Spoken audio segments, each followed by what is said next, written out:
पंढरीच्या देवराया दंडवत तुझे पाया कायमा जीवानी मानेल संतासी रंजवू चित्तासी आपुलिया मा जीवानी तुझे वर्णी गुण नाम ऐसे देई प्रेम काही कळा सेवे लागी सेवक झालो तुमच्या लागलो निज चरणा आहो स्वामी तुकया देवा यावरी न करावा भेद जयांचे केले स्मरण होय सकळ विद्येचे अधिकरण तेची वंदू श्री चरण श्री गुरूंचे ते नमस्कारोनी आता मस्तक माझा पायावरी या वारकरी संताच्या श्री संताची माथा चरणावरी साष्टांग हे करी दंडवत अलंकापुरी पुण्य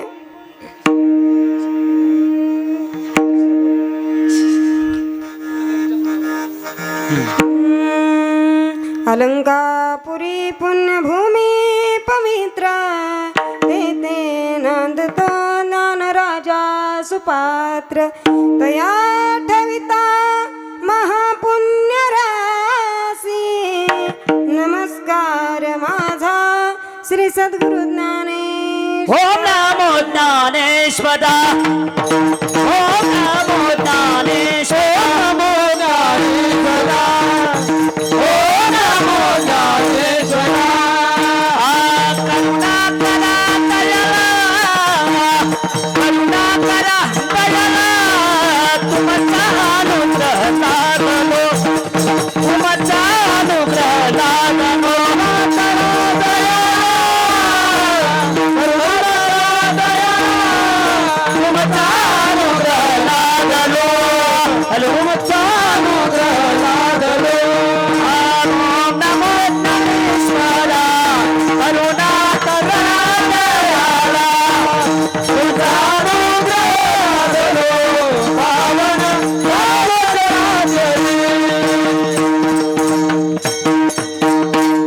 ओम नमो ज्ञानेश्वरा करुणा करा दयाला तुमचा अनुग्रह लागलो तुमचा अनुग्रह लागलो तुमचा अनुग्रह लादलो पावन झालो चराचरी शरण शरण एकनाथा शरण एकनाथा शरण एकनाथा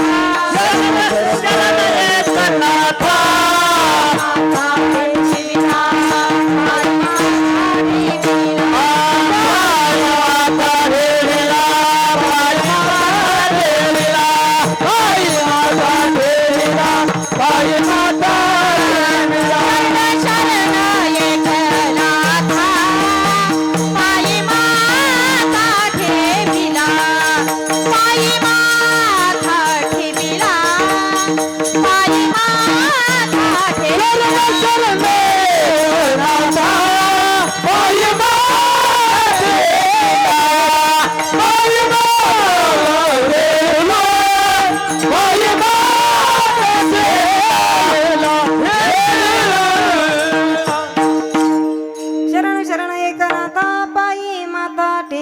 चंदनाचे हात पायी चंदन परिसा नाही हीन कवने अंगी दीपा नाही पाटी पोटी अंधकार सर्वांगी साखर अवघी गोड प्रसूत प्राप्त प्रसंगी प्राप्त वेळी प्राप्त स्थळी अखिल कोट ब्रह्मांड नायक रुक्मिणी प्राण संजीवन भगवान श्री पंढरीशी परमात्म्याच्या चरणारविंदी कीर्तन रूपी सेवा समर्पित करण्याकरता घेतलेला अभंग अखिल विश्ववंदनीय विश्वविभूषित देवमान्य श्री संत सम्राट वैराग्याचे मूर्तिमंत पुतळे आणि वारकरी संप्रदायाच्या कलशस्थानी विराजमान असणारे श्रीमंत श्री संत देहुनिवासी सदेह वैकुंठाला गमन करणारे श्री जगद्गुरु तुकोबाराय यांचा अभंग गाद्यातील 3 चरणाचा अभंग असून माझा आवाज थोडा व्यवस्थित करा, कडक करा थोडा, कारण माझा आवाज अगोदर थोडा बसलेला आहे त्यामुळे थोडासा कडक करा।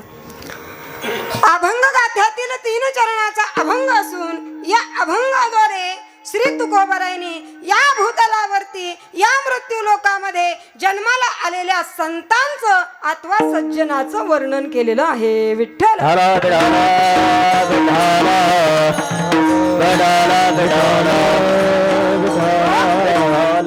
सज्जनाचं आणि संतांचं वर्णन करत असताना महाराज म्हणतात या भूतलावरती तुम्हीही जन्माला आलो विठ्ठल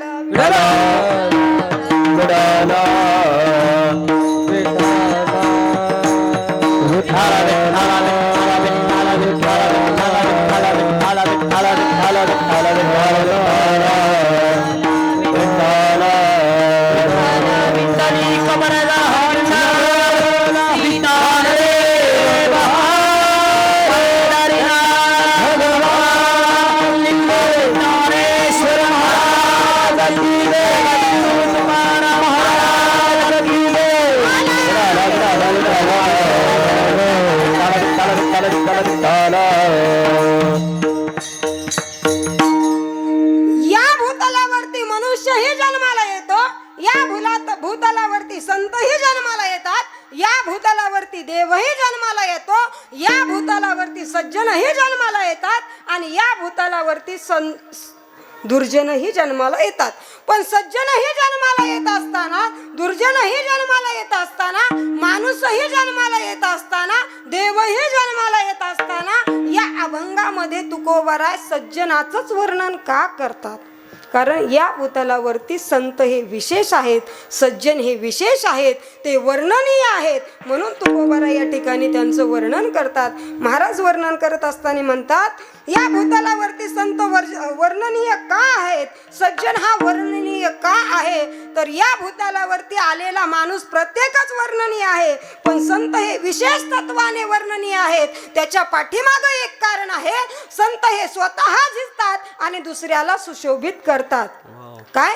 संत हे स्वतः झिजतात आणि दुसऱ्याला सुशोभित करतात. आपण तसं करत नाही. माणसाचा जर विचार केला तर माणूस स्वतः सुशोभित होतो आणि दुसऱ्याला झिजवतो. पण संत वर्णनीय आहेत, कारण संत झिजतात आणि दुसऱ्याला सुशोभित करतात. म्हणून महाराजांनी या संतांना उपमा देत असताना जी व्यक्ती स्वतः झिजते आणि दुसऱ्याला सुशोभित करते त्या व्यक्तीची उपमा महाराजांनी दिली. महाराज म्हणतात, हे संत कसे आहेत तर चंदनाप्रमाणे आहेत. एवढ्यावर तुकोबारायचं कदाचित समाधान नाही झालं संतांचं वर्णन करत असताना. म्हणून महाराजांनी अभंगाच्या पहिल्या चरणामध्ये उत्तरार्धामध्ये दुसरी उपमा महाराजांनी दिली, ती म्हणजे परिसाची दिली. परिस म्हणजे कसा? परिस म्हणजे कसा? लोखंडाच्या संगतीत परिस गेला की परिसाचं लोखंड होतं, बरोबर?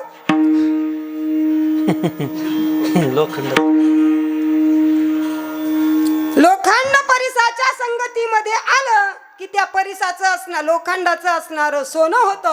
तसं संताच्या संगतीमध्ये कुठलाही व्यक्ती असू द्या, तो जातीने कोण असेल, काय असेल, तो संतांना त्याच्याशी काही घेणं देणं नाही. पण संताच्या संगतीमध्ये जर तो व्यक्ती आला तर महाराज म्हणतात, आपणा सारिके करीती तत्काळ, आपल्यासारखे संत करून घेतात. हा परिसाचा गुण संतांना लागू पडला म्हणून संतांना परिसाची उपमा दिली. याच्यात पण तुकोबारायचं समाधान झालंच नाही. परिस, कारण परिस लोखंड आपल्या संगतीमध्ये आलं तर लोखंडाचं सोनं करतो, पण परिस हा लोखंडाला परिस करत नाही. काय? परिस हा लोखंडाला परिस करत नाही. संताच्या संगतीमध्ये माणूस आला म्हणजे संत त्याला माणूस ठेवत नाही तर संत करून घेतात. म्हणून तुकोबारायला उणीव भासली. म्हणून तुकोबारायने पुन्हा अभंगाच्या दुसऱ्या चरणामध्ये दिव्याची उपमा दिली. दिवा हा कसा आहे? लहानाच्या घरात गेला तरी तेवढा प्रकाश, श्रीमंताच्या घरात गेला तरी तेवढाच प्रकाश. तसं संताच्या संगतीमध्ये श्रीमंत माणूस आला तरी तेवढाच उपदेश आणि गरीब आला तरी तेवढाच उपदेश. तुम्ही सांगा बरं, या मंडपामध्ये कीर्तनामध्ये तुम्ही सर्व मंडळी बसलात, आल्या आल्या तुम्ही म्हणले का, ओ तुम्ही गरीब घरचे, तुम्ही पाठीमागे बसा? म्हणतो कोणी?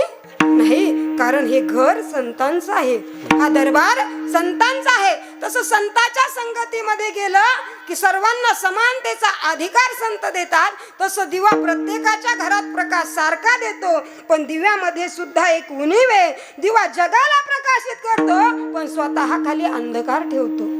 म्हणून संताला ती उणीव भासली. म्हणून तुकोबारायने त्या अभंगाच्या दुसऱ्या चरणाच्या उत्तरार्धामध्ये संतांना जी उपमा दिली ती अवर्णनीय आहे, अप्रतिम आहे आणि ती संताला लागू पडणारी आहे. ती उपमा म्हणजे साखरेची आहे. साखर कशी आहे? पूर्वेकडून पाहिली तर खरट लागते, पश्चिमेकडून पाहिली तर आंबट लागते, उत्तरेकडून पाहिली तर तुरट लागते आणि दक्षिणेकडून पाहिली तर तिखट लागते. बरोबर? बोला, बरोबर का? नाही. साखर कशी आहे? सर्वांगाने गोड आहे.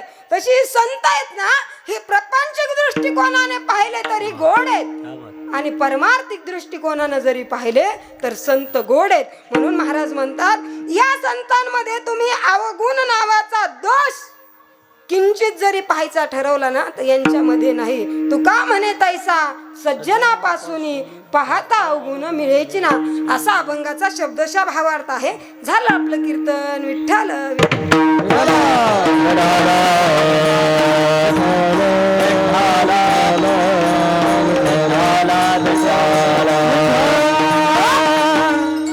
अभंगावरती चिंतन करण्यात तत्पूर्वी अल्पहासा परिहार देणं अतिशय अगत्याचा आहे.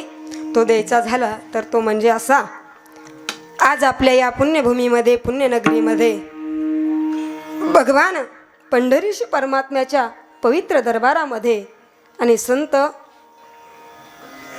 भगवान बाबांच्या चरणकमल सानिध्यामध्ये आणि भगवान भोलेनाथाच्या या पवित्र रणांगणामध्ये प्रतिवर्षीप्रमाणे समस्त ग्रामस्थ गावकरी मंडळी, आबाल वृद्ध, माता भगिनी, पुरुष मंडळी, लहान थोर सर्व मंडळींच्या माध्यमातून संत भगवान बाबा आणि वामन भाऊ या दोन संतांच्या पुण्यतिथीच्या उत्सवाने गेले 11 वर्षापासून अखंड हरिनाम सप्ताह चालू आहे.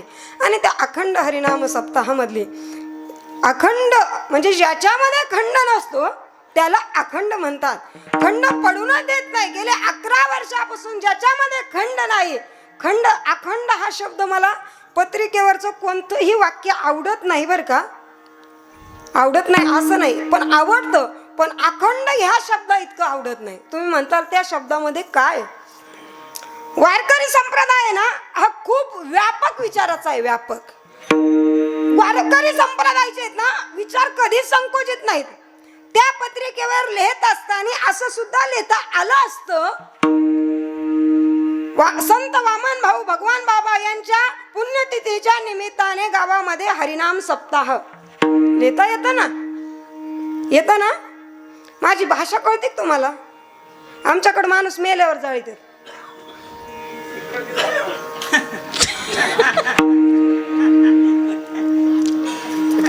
एवढे सुकल्यावाने बसू नका, काही टेन्शन घेऊ नका. फ्री बसा, रिलॅक्स, मस्त परमार्थाचा आनंद घ्यायचा. एवढं टेन्शन घ्यायचंच नाही. मी कीर्तनात कुणालाही त्रास देणार नाही आणि मी त्रासही देत नाही.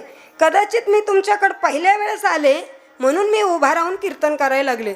दुसऱ्या वेळेस आले ना मी बसून कीर्तन करीन. तुम्ही मस्त गोदाड्या तक्के उशा घेऊन यायचं, झोपून बिनधास्त ऐकायचं, टेन्शन घ्यायचं नाही.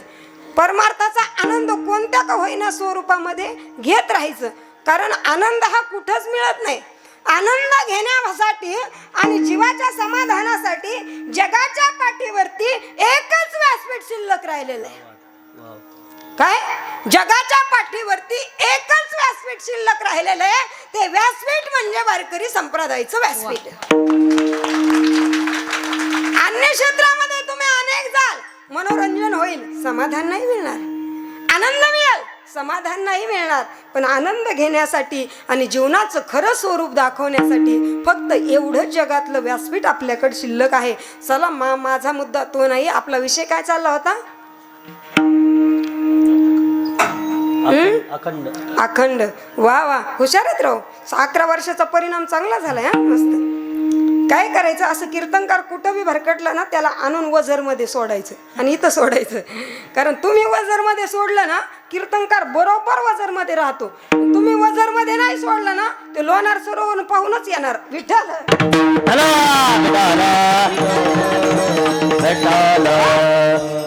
अखंड हा शब्द मला आवडतो.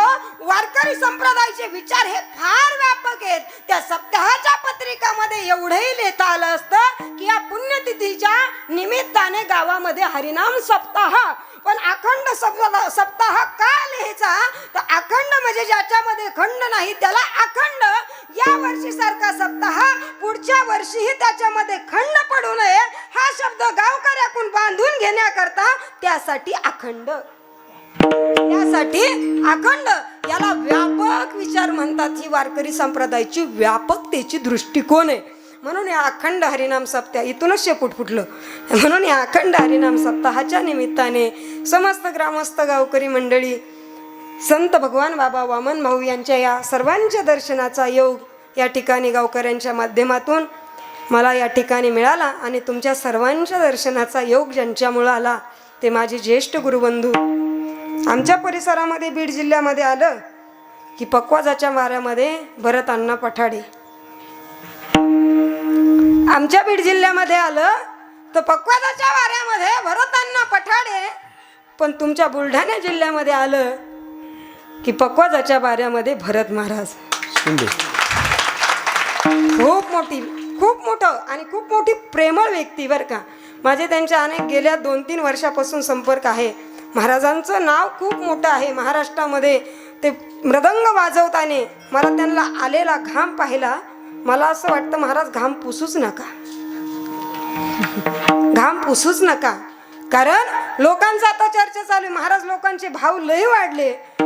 ज्यांच्या विषयी अंतकरणामध्ये भाव लय वाढले म्हणतात ना, त्यांनी आपला घाम पाहिला ना, त्यांच्या लक्षात आलं पाहिजे हा पैसा घामाचा आहे म्हणून, त्याच्याकरता घाम पुसायचा. मग भरत महाराजांच्या माध्यमातून तुम्हा सर्व मायबापांच्या दर्शनाचा योग प्राप्त झाला.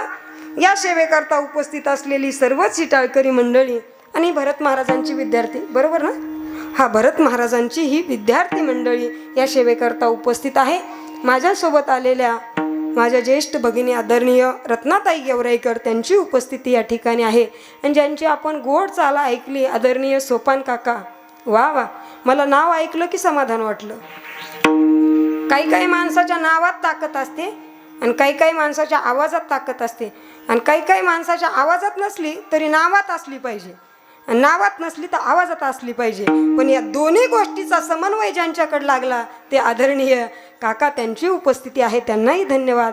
त्याचबरोबर त्यांना साथ ज्यांनी केली संदीप महाराज, त्यांची उपस्थिती आहे, त्यांनाही धन्यवाद. आणि आदरणीय अंगद महाराज, त्यांची उपस्थिती आहे, त्यांनाही धन्यवाद. आज सर्वच ज्येष्ठ श्रेष्ठ दत्ता महाराज, सर्वच महाराज मंडळी आणि सर्व मंडळी या ठिकाणी, टाळकरी मंडळी, माझ्यापेक्षा वयोवृद्ध तपवृद्ध मंडळी आज या ठिकाणी उपस्थित आहे. सर्वांच्या चरणावरती एकदा मनापासून नतमस्तक होते आणि माझ्या सेवेकडे वळते. विठ्ठल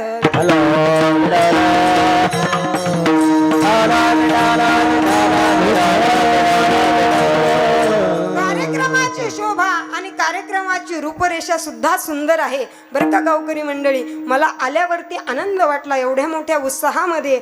आणि बोलता बोलता तुम्ही बोलून गेला की आमच्या ह्या वर्षी आमच्या सप्ताहाचं 11वं वर्ष आहे. तुम्हाला माहिती आहे का, या वर्षी तुमच्या सप्ताहाचं 11वं वर्ष म्हणजे वारकरी संप्रदायाच्या दृष्टिकोनाने शुभ आकडा आहे.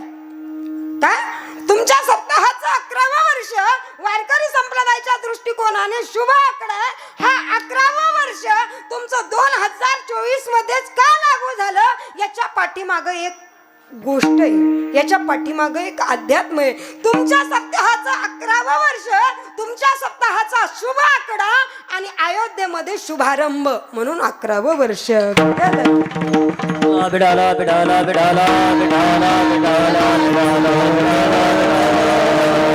या 11व्या वर्षामध्ये जगाच्या पाठीवरती जोपर्यंत चंद्र सूर्य आहेत तोपर्यंत इतिहासामध्ये तुमच्या सप्ताहाची नोंद झाल्याशिवाय राहणार नाही का, की 2024 मध्ये आमच्या या वझर गावामध्ये आमच्या सप्ताहाचं 11वं वर्ष होतं. आणि त्यावेळेला अयोध्येमध्ये नव्हे तर अख्ख्या भारत देशामध्ये, अख्ख्या देशामध्ये नव्हे अख्ख्या जगामध्ये रामराज्य आलं होतं. आणि त्या रामराज्याचा साक्षीदार म्हणून तुमचा सप्ताह इतिहासामध्ये नोंद केला जाईल. इतिहासामध्ये या वर्षी जेवढे सप्ते होणार त्या प्रत्येक सप्ताहाची, या वर्षामध्ये जेवढी व्यक्ती भारतामध्ये जिवंत राहणार त्या प्रत्येक व्यक्तीचं इतिहासामध्ये नाव नोंदल्या जाणार. नाव, कारण रामराज्याची असणारा तो इतिहासामध्ये साक्षी राहणार आहे म्हणून त्याचं नाव इतिहासामध्ये नोंदल्या जाणार. आनंदाची बाब आहे. आणि आनंदाच्या बाबीमध्ये आज तुमच्याकडे या कार्यक्रमाचा उत्साह, कार्यक्रम किती मोठा आहे, कार्यकर्ते किती मोठे, गाव किती श्रीमंत आहे, सप्ताह किती मोठा आहे, वादक किती मोठा आहे, गायक किती मोठा आहे, कीर्तनकार किती मोठा आहे, यापेक्षा महत्वाचा विषय त्या करणाऱ्या सप्ताहाच्या गावकऱ्याच्या अंतकरणामध्ये प्रेमाची भावना किती आहे? हा विषय महत्वाचा आहे. काय म्हणे, लोणारला एवढा मोठा सप्ताह झाला, एवढा मोठा सप्ताह झाला, एका कीर्तनकाराला 1 लाख रुपये दक्षिणा दिली. तुम्ही नका देऊ, काही अडचण नाही. एका कीर्तनकाराला 1 लाख रुपये दक्षिणा दिली. आपल्याला एवढा सप्ताह करायचा, एवढा सप्ताह करायचा की आपल्या गावामध्ये 1.5 लाख रुपयाचा महाराज आणायचा. महाराज किती मोठे, सप्ताह किती मोठा आहे, यापेक्षा महत्वाचं त्या सप्त्याचा परिणाम किती मोठा हे महत्वाचे. लोणारला सप्ताह केला, त्या सप्ताहामध्ये, लोणारच्या सप्ताहामध्ये लोणार मधले 100 तरुण माळकरी झाले आणि माझ्या सप्ताहामध्ये माझ्या गावातले 200 तरुण माळकरी झाले पाहिजे. ही सप्त्याची संकल्पना महत्वाची, ही सप्त्याची संकल्पना महत्वाची. त्या सप्त्याचा परिणाम महत्वाचा आहे. सप्ताह किती मोठा झाला यापेक्षा सप्ताहाचा. आणि मला आल्यापासून सर्वच मंडळीमध्ये उत्साह आणि त्यातली त्यात विशेष म्हणजे तरुण मंडळीमध्ये उत्साह निर्माण होणं, मला असं वाटतं तुकोबराईने कदाचित ही तरुण मंडळी संप्रदायामध्ये आलेली पाहिली असावी. आणि तुकोबराईने तरुण भाग्यवंत हरी कीर्तनात नटे, हरी कीर्तनात नटे, हरी कीर्तनात तरुण भाग्यवंत हरी कीर्तनात नटे, हरी कीर्तनात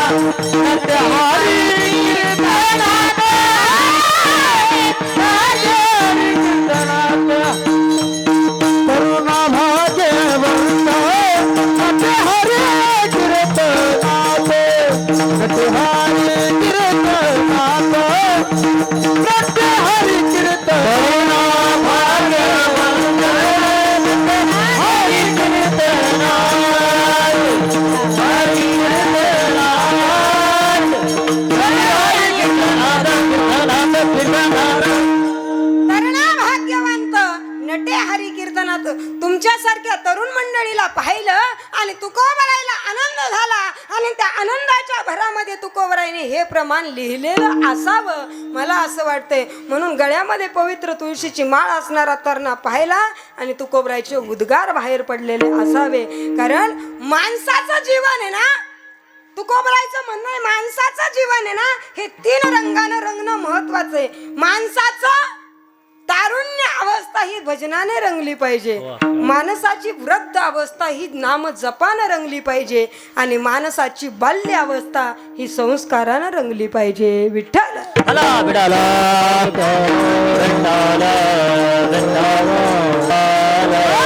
माणूस किती मोठा आहे हे महत्वाचं नाही, माणूस संस्काराने किती मोठा आहे. आमचे गुरुजी एक वाक्य म्हणायचे, माणसाने सोनं गळ्यामध्ये घातलं म्हणजे माणूस मौल्यवान होत नाही. काय, माणसाने सोनं गळ्यामध्ये घातलं म्हणजे माणूस मौल्यवान होत नाही. तेवढ्याच कॅरेटची शुद्धता त्याच्या विचारामध्ये आणि त्याच्या वागण्यामध्ये राहिली पाहिजे. माणूस मौल्यवानच काय, त्याचं जीवनच अनमोल झाल्याशिवाय राहत नाही. विठ्ठल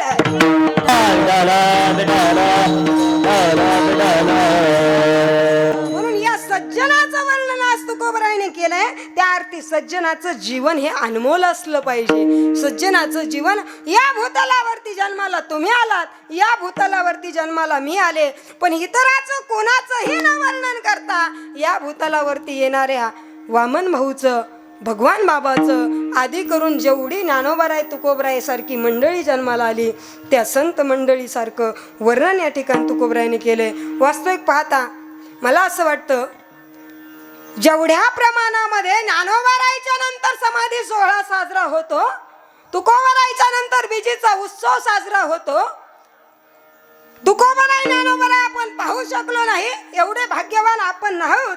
पण ज्ञानोबाराय तुकोबरायच्या नंतर जगाच्या पाठीवर या 22 संतांच्या मंडळीमध्ये जर सर्वात मोठा पुण्यतिथीचा उत्सव या जगामध्ये साजरा होत असेल तर तो फक्त आणि फक्त भगवान बाबा आणि वामन भाऊ. भगवान बाबा आणि वामन भाऊ या 2 संतासारखे संत नाही या कलियुगामधले. भगवान बाबा म्हणजे आमचे गुरुजी नेहमी म्हणायचे, भगवान बाबा म्हणजे कलियुगामधले ज्ञानोबाराय आणि वामन भाऊ म्हणजे कलियुगामधले तुकोबर आहे. भगवान बाबा म्हणजे ऐश्वर्य संपन्न संत आणि वैराग्याचे मूर्तिमंत पुतळे म्हणजे वामन भाऊ. भगवान बाबाच्या काळामध्ये सुद्धा भगवान बाबा ऐश्वर्य संपन्न त्यांचं ते राहणीमान आणि वामन भाऊ मात्र नेहमी वैराग्य संपन्न. आणि आजही भगवान गडाकडं आणि गहिनीनाथ गडाकडं पाहिलं ना, माझा जन्म बीड जिल्ह्यातला आहे, त्यामुळं मला आणि माझं शिक्षण होत असताना सुद्धा मी गडाच्या पायथ्याशीच माझं शिक्षण झालेलं आहे. भगवान बाबांचं आणि वामन भाऊंचं बरंचसं चरित्र मला ज्ञात आहे. आमच्या गुरुजींच्या वाणीतून मी ते बरंचसं चरित्र ऐकलेलं आहे. भगवान बाबा आजही भगवान गडाकडं पाहिलं तर ऐश्वर्य संपन्न आणि गहिनीनाथ गडाकडं पाहिलं तर वैराग्याची मूर्ती, बरं का, वैराग्याची मूर्ती. भगवान बाबाचं जीवन आणि वामन भाऊसारखं जीवन या जगाच्या पाठीवर ज्ञानोबाराय तुकोबारायच्या नंतर नाही. या वारकरी संप्रदायामध्ये त्यांचे अनेक पैलू आहेत, पण त्या पैलूमधला आमचे गुरुजी जगामध्ये आमचे गुरुजी त्यांचं जीवनचरित्र भगवान बाबाचं करत असताना मी त्यांच्या जीवनामधला ऐकलेला एक प्रसंग आहे छोटासा. बरं, मला ते की मी बोलता बोलता मगाशीही बैठकीमध्ये आमचं बोलणं झालं की मी त्यांचं चरित्र बरंचसं जवळून पाहिलंय. भगवान बाबाच्या वाऱ्यामध्ये वामन भाऊने वापरलेलं एक वाक्य ते भगवान बाबाच्या चरित्रामध्ये आलेलं आहे. ज्या वेळेला भगवान बाबाचं गाव मूळ गाव म्हणजे बीड जिल्ह्यामध्ये सावरगाव. बीड जिल्हा म्हणजे हा जगाच्या पाठीवर भाग्यवान जिल्हा आहे. तुम्ही म्हणता कसं काय तुमचा जन्म आहे म्हणून का? नाही, मी बीड जिल्ह्याच्या बाऱ्यामध्ये नेहमी एक वाक्य बोलत असते आणि स्वाभिमानाने बोलत असते. पंढरपूरमध्ये जेवढे फडकरी नाहीत तेवढे गडकरी बीड जिल्ह्यात येतात, तेवढे गडकरी. कारण बीड जिल्हा म्हणजे वारकरी संप्रदायाला जन्माला घालणारा जिल्हा आहे. बीड जिल्हा म्हणजे वारकरी संप्रदायाला नुसता जन्माला घालणारा नाही, वारकऱ्याला जन्माला घालणारा नाही, तर हाडाच्या वारकऱ्याला जन्माला घालणारा म्हणजे बीड जिल्हा आहे. मी बीड जिल्ह्याच्या बाऱ्यामध्ये नेहमी एक वाक्य बोलत असते. कोकणामध्ये कवी जन्माला येतात ही कोकणाची शोभा आहे. काय? कोकणामध्ये कवी जन्माला येतात ही कोकणाची शोभा आहे. विदर्भामध्ये सुंदर स्त्रिया आणि विद्वान पुरुष जन्माला येतात ही विदर्भाची शोभा आहे.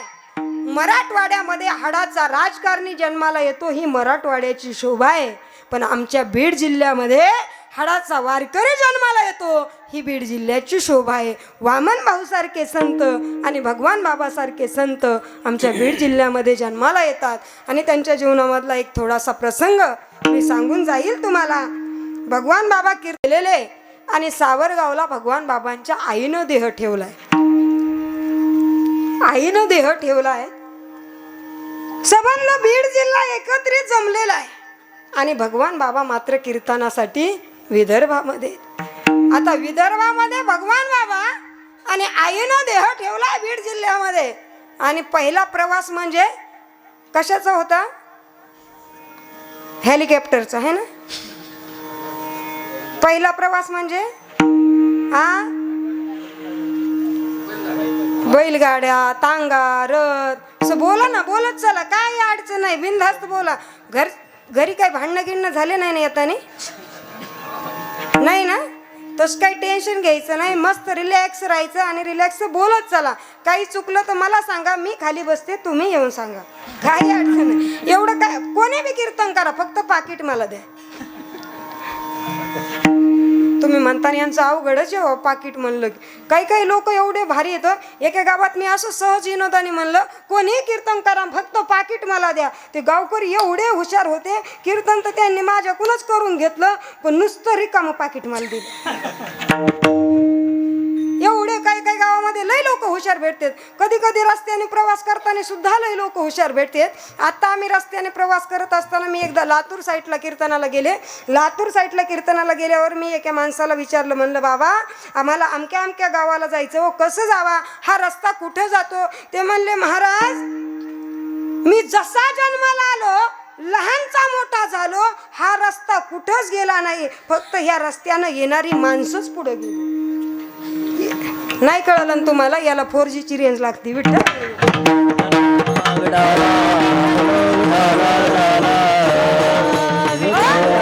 काय काय वाक्य असे ती वेळ निघून गेल्यावर. एकदा माझं कीर्तन झालं कीर्तन संपून मी गावाकडे चालले आणि 2 जण मोठे मोठ्याने हसत चालले. मी म्हणलं काय झालं? ते म्हणले आम्हाला आताशी कळलं तुम्ही काय म्हणलं. म्हणलं बरं आहे, असंच नेटवर्क तुमच्याकडे कमी असलं म्हणजे आम्हाला बी चांगलं राहतं. एवढी चला, आपला विषय काय चालला होता? काय चालला होता? महिला मंडळ.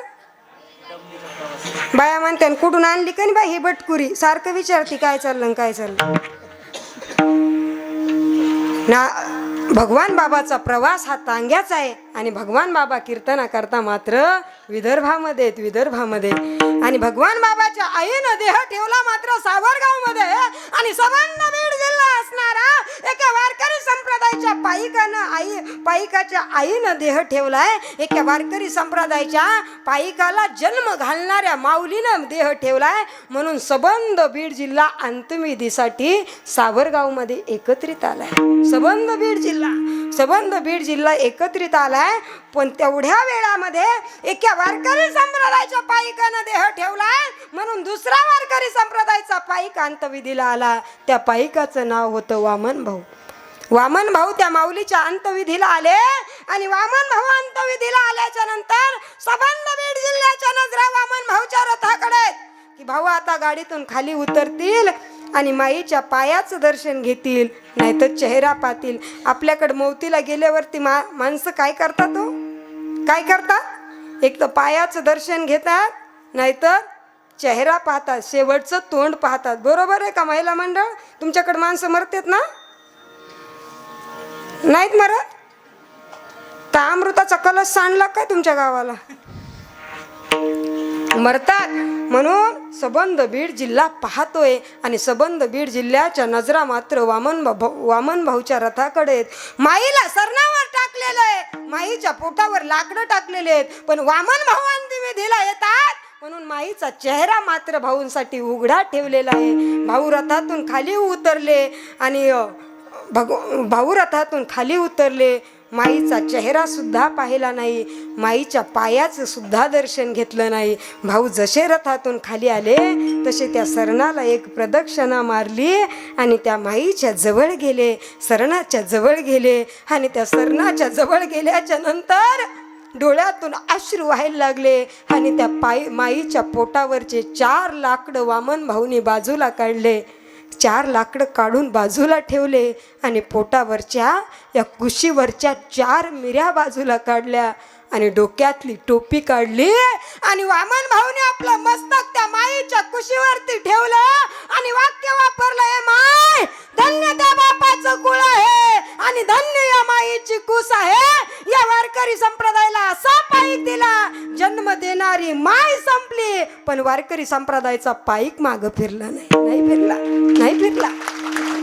एवढी निष्ठावान आहेत ही मंडळी, वामन भाऊ भगवान बाबा. म्हणून या संतांच्या पुण्यतिथीच्या उत्सवाने या सज्जनाच्या, म्हणून येताना अभंग खूप डोक्यात येतो, पण सज्जनाची पुण्यतिथी, संतांची पुण्यतिथी, मग तिथं वर्णन कुणाचं करायचं तर संतांचं आणि सज्जनाचं. म्हणून आज या अभंगातून तुकोबराय जरी संतांचं वर्णन करत असले, सज्जनाचं वर्णन करत असले, पण पहिला प्रश्न इथं असा उद्भवतो की या भूतलावरती सज्जनाला महत्व का?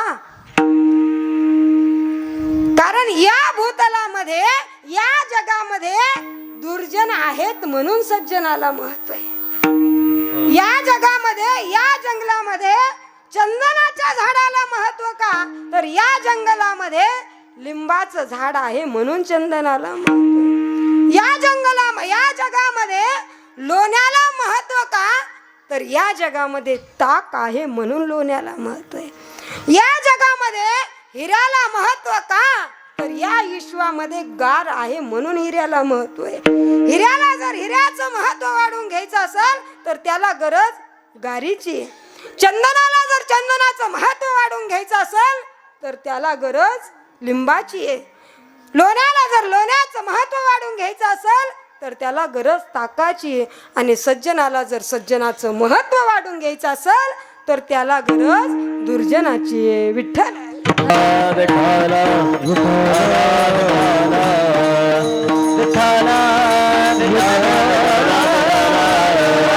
म्हणून दुर्जन या जगामध्ये आहेत म्हणून सज्जनाला महत्व आहे. आहे. थोडस या सर्व संतांच्या मंडळीमध्ये, या संतांच्या चरित्राकडे, ज्ञानोबा रायच्या जीवनाकडे. जर आळंदी मधल्या लोकांना ज्ञानोबा रायला संन्याशाची पोरं म्हणून हिरावला नसतं आणि ज्ञानोबा रायच्या हातातली भिक्षा हिसकावली नसती, तर या जगाला कळालं असतं का ज्ञानोबा राय पाठीवर सुद्धा मांडे भासतात म्हणून? कळालं असतं? खाली बसलेले झोपले ना, कळालं असतं का? नसतं कळालं. जर या विश्वामध्ये ज्ञानोबा रायला जर त्यांनी सहखुशीने अन्न खायला दिलं असतं, तर ज्ञानोबा राय पाठीवर मांडे भासतात ही ज्ञानोबा रायची ख्याती जगाला कळाली नसती. या थोडस पुढं तुकोबा रायच्या जीवनाकडे. तुकोबा रायचा गाथा जर त्या देहूतल्या लोकांनी त्या इंद्रायणीच्या डोहामध्ये बुडवला नसता, तर या ईश्वाला कळालं असतं का 13 दिवसाच्या नंतर सुद्धा लाह्यासारखा इंद्रायणीच्या डोहामधून माझे तुकोबा राय गाथा काढू शकतात? 13 दिवसाच्या नंतर सुद्धा जळी दगडा सहित वया तारी येल्या जैशा लाया. कळालं असतं का? नसतं. कारण ते दुर्जन होते म्हणून तुकोबा रायचं असणार ख्याती 13 दिवसाच्या नंतर सुद्धा तुकोबा राय पाण्यातून गाथा तारू शकतात. ही ख्याती जशी त्या दुर्जनामुळं जगाला कळाली, नाथ महाराजांच्या जीवनात सुद्धा तेच झालं. तो जर यवन अंगावरती थुंकला नसता, तर या ईश्वाला कळालं असतं का की तू माझे नाथ महाराज हे शांतीचं प्रतिष्ठान आहेत म्हणून? या ईश्वाला नाथ महाराज शांतीचं प्रतिष्ठान आहेत म्हणून ही जर ख्याती कोणी दाखवली असेल, तर फक्त आणि फक्त दुर्जनाने. मला तुम्हाला आणायचं इकडं. या आता थोडंसं भगवान बाबाकडे. या आता थोडंसं भगवान बाबाकडे. भगवान बाबावरती जर त्या गावातल्या लोकांनी आरोप केला नसता, भगवान बाबा श्रीसंग करतात आणि भगवान बाबाच्या उशाला जर चोळी ठेवली नसती आणि भगवान बाबाने जर आपलं अंग कापलं नसतं, तर या ईश्वाला कळालं असतं का भगवान बाबाच्या रक्ताच्या थेंबातून सुद्धा तुळशी उगवतात म्हणून? नसतं कळालं. मग भगवान बाबाची ही ख्याती सज्जनाच्या रक्तातून तुळशी उगवतात. आज भी तुम्ही जर कधी त्या भगवान गडावरती आले ना, तर भगवान गडाच्या पायथ्याशी पखाल डोहे आणि त्या पखाल डोहाच्या किनाऱ्यावरती बसून भगवान बाबाने आपलं अंग कापलेलं आहे आणि त्या अंग कापलेल्या पडलेल्या रक्ताच्या थेंबातून तुळशीचे रोपट उगवलेले. तुम्ही पावसाळ्यात आले ना, तर पावसाळ्यात झाडं हिरवेच असतात. काय कळतंय ना बोलणं माझं? पावसाळ्यात आले ना, तर पावसाळ्यात झाडं तुळस ही हिरवीच असते. कधी चैत्रात येऊन बघा त्या पकाळ डोहापाशी, ती तुळस हिरवी गारच दिसते. आणि ते बी आज नाही, भगवान बाबा जेव्हा गेलेत ना, जेव्हा ती घटना घडली तेव्हापासून ते झाड जसं आहे तसंच आणि जेवढ्या स्वरूपामध्ये आहे तेवढ्या स्वरूपामध्ये. मला सांगायचा मुद्दा एवढा आहे, जर त्या गावातल्या लोकांनी भगवान बाबावरती हा आरोप घेतला नसता, तर या ईश्वाला कळालं असतं का की सज्जनाच्या रक्तातून सुद्धा तुळशी उगवतात. मग सज्जनाचं महती दाखवण्याचं काम कुणी केलं? व दुर्जनाने. मग तुकोबरायला आपण याच्या उलट प्रश्न करू, महाराज तुम्ही दुर्जनाने सज्जनाची महती वाढवली, सज्जन असे सज्जन तसे तुम्ही खूप काही आम्हाला सांगितलं, पण ते सज्जन नेमके कसे, त्यांची थोडीशी तरी खूण, त्यांचं थोडंसं तरी ओळखण, त्यांची थोडीशी तरी ओळख अभंगाच्या पहिल्या. चंदनाचे हात पायही चंदन, चंदनाचे हात पायही चंदन,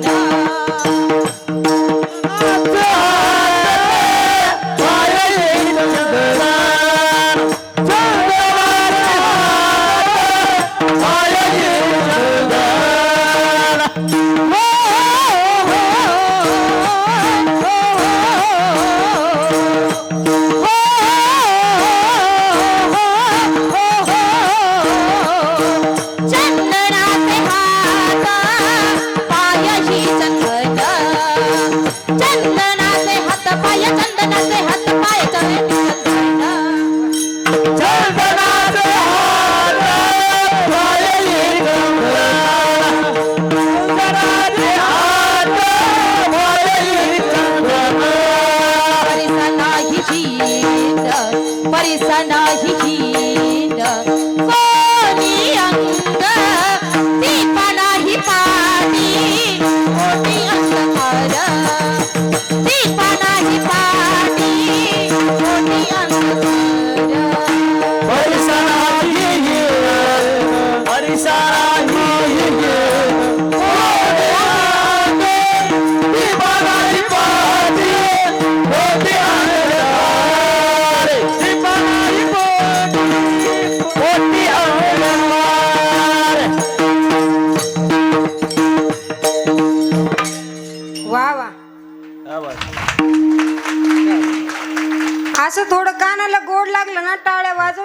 गाणं, कारण गाणं खूप अवघड आहे महाराज. मी नेहमी सांगत असते, एखाद्या वेळेला पकवाज वाजवणं सोपं आहे. भरत महाराज म्हणते ना, वाजवून बघ बरं. पकवाज वाजवणं सोपं आहे. मी नेहमी विनोदाने सांगत असते, पकवाज वाजवणं सोपं आहे. कशामुळं की पकवाज वाजून वाजून जर मनगट दुखायला लागले तर घरी गेल्यावर बायकोला म्हणता येतं थोडेसे दाबून दे म्हणून. झालंय ना? वा वा, धन्यवाद तुम्हाला. तुमच्यासारखा भाग्यवान कोणी नाही बरं का. कारण आता सध्या होणं लय अवघड आहे. कळलं ना तुम्हाला? टिंब टिंब खाली बसणाऱ्याला कळलं ना? पकवाज वाजवणं सोपं आहे, कारण घरी गेल्यावर बायकोला म्हणता येतं वाजून वाजून पकवाज हे मला असंच होतं वयामानाने. बाबावानी होते ना तेव्हा चांगलं बोलायचे, पण आता उतरत्या वयाला लागल्यावर होत असतं वयामानाने, आहे का नाही? कधी कधी मागं पुढं. घरी गेल्यावर बायकोला म्हणता येतं पकवाज वाजून वाजून मनगट दुखायला लागले थोडेसे दाबून दे बरं. म्हणता येतं का नाही? इमानदारीने सांगा. म्हणता येतं. वा वा, म्हणता येतं ना? एखाद्या वेळेला कीर्तन करून करून पाय दुखायला लागले ना तर घरी गेल्यावर बायकोला म्हणता येतं. आम्हाला नाही म्हणता येतं. घरी गेल्यावर बायकोला म्हणता येतं, अरे उभा राहून राहून पाय दुखायला लागले थोडेसे पाय दाबून दे बरं. बायको देईन दाबून झालेलं असलं तर. आणि एखाद्या वेळेला उभा राहून राहून म्हणून नळलं दुखायला लागलो आणि घरी गेल्यावर का बायकोला म्हणाव का नळलं दाबून दे. गाणं लय अवघड आहे बरं का. खरंच गाणं अवघड आहे. मी शिकता शिकता 4 पेट्यांचं सरपंच झालं बरं का. तरी पण मी पेटीला शिकवलंच नाही. 4 पेट्याचं सरपंच केलं पण शिकवलं नाही. कारण गाणं खूप अवघड आहे. आमचे गुरुजी सांगायचे, ज्यावेळेला आम्ही शिकायचो ना त्यावेळेला संस्थेमध्ये आमचे गुरुजी ना रोज आम्हाला अलंकार द्यायचे. अलंकार देत असताना मला खूप राग यायचा. मी म्हणायचे, बाबा तुम्ही आम्हाला गाथा सांगा, ज्ञानेश्वरी सांगा, काहीतरी वेगळं सांगा ना. तुम्ही येता जाता ते सारे गम प सारे गप बसा सारे गप बसा, काय हे नेमकं? गुरुजी वैतागून जायचे. पण माझा प्रश्न नेहमी राहायचा त्यांना.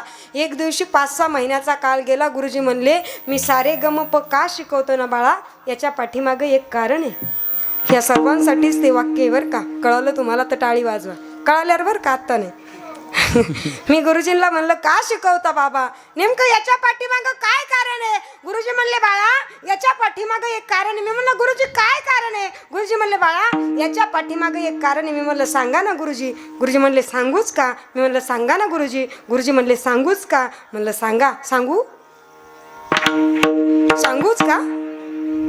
गुरुजी म्हणले, सांगूच का? म्हणलं, सांगा ना गुरुजी. गुरुजीने सांगितलं, बघा ऐका. गुरुजीने एवढं गोड वाक्य सांगितलं, मी सारे गम प का शिकवतो ना याच्या पाठीमागे एक कारण आहे बाळा. ते कारण म्हणजे काय? काय कारण आहे बाबा? सारे गम प जिसके पास होता है ना उसके पास कभी गमच नहीं होता, बोले इसलिए सीखना पड़ता है. गायन ते रंगी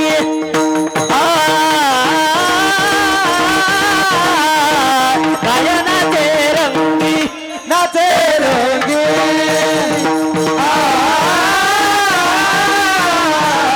गायन ते रंगी शक्ति अद्भुत है आंगी शक्ति अद्भुत है आंगी शक्ति अद्भुत आंगी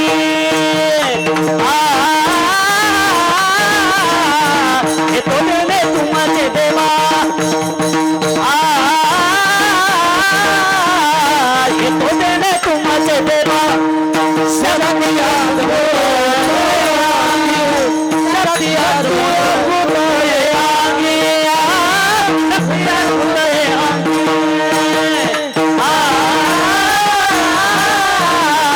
ये तो देने तुमचे देवा ये तो देने तुमचे देवा तुमचे देवा तुमचे देवा. वा वा वा. गायन म्हणजे विषय हा खूप व्यापक आहे. गायन कुणाचंही गोड होत नाही. गाणारे जगाच्या पाठीवर खूप आहेत, पण प्रत्येकाचंच गाणं हे गोड नाही. आमचे गुरुजी एक वाक्य सांगायचे, ते म्हणायचे, प्रत्येकाचं गाणं आणि प्रत्येकाचं वाजवणं हे गोड होत नाही. त्याचंच गाणं गोड होतं कुणाचं? ज्या साधकाच्या अंतकरणामध्ये संतांच्या वचनाबद्दल प्रेम आहे, त्या साधकाच्या अंतकरणातलं प्रेम त्याच्या ओठामध्ये येत नाही. आणि ओठातल्या प्रेमाचं नाव जोपर्यंत संतांच्या वचनाला घालता येत नाही तोपर्यंत साधकाचं गाणं गोड लागत नाही. तोपर्यंत साधकाचं गाणं गोड लागत नाही. त्याला प्रेमाचा ओलावा असला पाहिजे. मोठ्या व्यक्तीच्या तोंडातलं वाक्य बरं का, सांगून जाईल मी तुम्हाला माझ्या जीवनातला. आळंदीमध्ये आम्ही पाठामध्ये असताना गुरुवारी जयंत महाराजांचं कीर्तन होतं, बोधले महाराजांचं. आणि काशीरामभाऊ इडोळीकर खूप मोठी व्यक्ती हो वारकरी संप्रदायामध्ये. हे काही राजे माणसं झाले आणि गेले. यांच्यासारखं राज्य पुन्हा जीवनामध्ये नाही. वारकरी संप्रदायाच्या चालीचा राजा म्हणजे काशीरामभाऊ इडोळीकर. चालीचा राजा होणारे जगामध्ये अनेक आहेत, पण चालीवर ज्यांनी राज्य केलं ते म्हणजे काशीरामभाऊ इडोळीकर. 6 महिन्यापूर्वी त्यांनी वैकुंठ गमन केलं महाराज. त्यांच्या प्रती जयंत महाराजांनी वाक्य वापरलं होतं. काशीरामभाऊ इडोळीकरांनी प्रमाण दिलं की या सुखा कारणे देव वेढावला, वैकुंठ सोडून संत सदनी राहिला. ज्यावेळेला काशीरामभाऊ इडोळीकरांनी हे प्रमाण दिलं ना, त्यावेळेला काशीरामभाऊ इडोळीकरांच्या डोळ्यातून 2-2 धारा वाहत होत्या. आणि ज्यावेळेला काशीरामभाऊ इडोळीकरांकडे जयंत महाराजांनी पाहिलं ना, त्यावेळेला जयंत महाराज बोधलेंनी एक वाक्य वापरलं, संतांच्या वचनाला किती प्रेमाचा ओलावा घालावा हे जर संप्रदायाला कोणी शिकवलं असेल तर ते फक्त आणि फक्त काशीरामभाऊ इडोळीकरांनी. फक्त काशीरामभाऊ इडोळीकर म्हणजे ही माणसं होतात, येतात, काही काळापुरतं येतात आणि त्यांचं काम झालं की निघून जातात. देहरूपाने जरी माणसं निघून गेली ना तरी कीर्ती रूपाने मात्र माणसं शिल्लकच राहतात. म्हणून गेले दिगंबरा ईश्वर या भूती, गेले दिगंबरा ईश्वर या भूती, राहिल्या या कीर्ती जगामध्ये. राहिल्या या कीर्ती जगामध्ये.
गेले दिगंबर ईश्वरी पण कार्य रूपाने.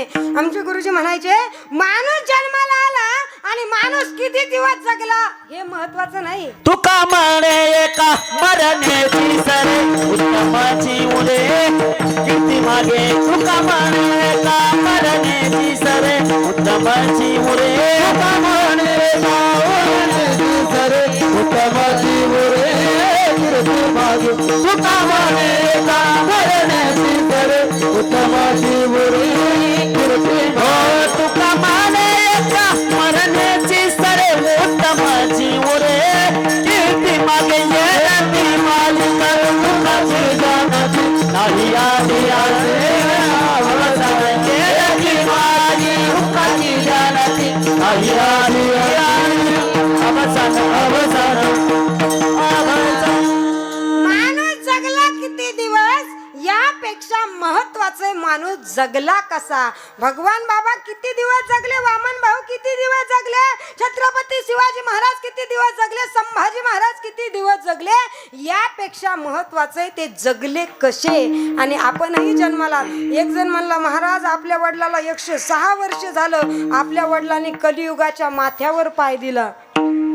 106 वर्ष वडील जगले, पण गळ्यामध्ये तुळशीच्या माळीचा आणि त्याचा काहीच संबंध आला नाही. मी गनिमती एक दिवशी भेटायला गेले, म्हणलं बाबा आता शेवटचा क्षण आहे, शेवटच्या टायमाला तरी माळ घाला. ते म्हणलं कशाला महाराज आता उलशाकासाठी माळीला वाटीता. लयच लोक हुशार हो, उलशाकासाठी माळीला वाटीता म्हणजे किती मोठं वाक्य आहे.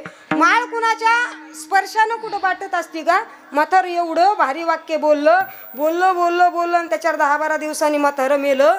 त्याचा बाप आला, त्याचं पोरग आलं. कळतं काड्या तुम्हाला, जागी आहेत ना तुम्ही, वा वा वा वा, हुशार आहेत हुशार आहेत. म्हणलं बघा झोपलेत का जागीत. काही काही वाक्य असे भारी आहेत ना, ते थोडंसं पुढं गेल्याच्या नंतर कळते आणि त्याच्यामध्ये कळतं माणूस झोपी का जागी का ऐकण्यात लक्ष आहे का नाही आहे. कारण असं लक्षात असलं ना म्हणजे आम्हाला बी थोडंसं बरं वाटतं. काही काही लोक कीर्तन चालू आहे, रात्री मी कीर्तनाला गेले, भगवानगडाच्या पायथ्याशी तरडगावान म्हणून गाव आहे, तिथं एक संस्थान आहे. त्या संस्थानवरती एक बाबा मोठ्यानं जांभळी दिली कीर्तनात, मोठ्यानं जांभळी दिली. मला वाटलं समजे झोपले काय. मी असं बघितलं, म्हणलं बाबा खूप मोठ्यानं जांभळी द्यायलेत, म्हणजे नेमकं बाबाचा प्रॉब्लेम काय, झोपा आल्यात का, बंद करायचं का. गावकरी म्हणले ताई तुमचं चलून द्या, बाबाला ऐकूच येत नाही. असले गिराईक आमच्या वाट्याला येतात. अवघड आहे महाराज कलियुगामध्ये फिरणं. काय चाललं होतं आपलं, काय चाललं होतं महिला मंडळ. मावश्या हो तिकडे येऊ का, काय चाललं होतं. बरं तुम्ही काय करा, समजे जण मिळून विचार करा, आठवणीत आणा, मी तर चहा घेऊन येते. काय चाललं होतं आपलं, काहीच मेळ नाही.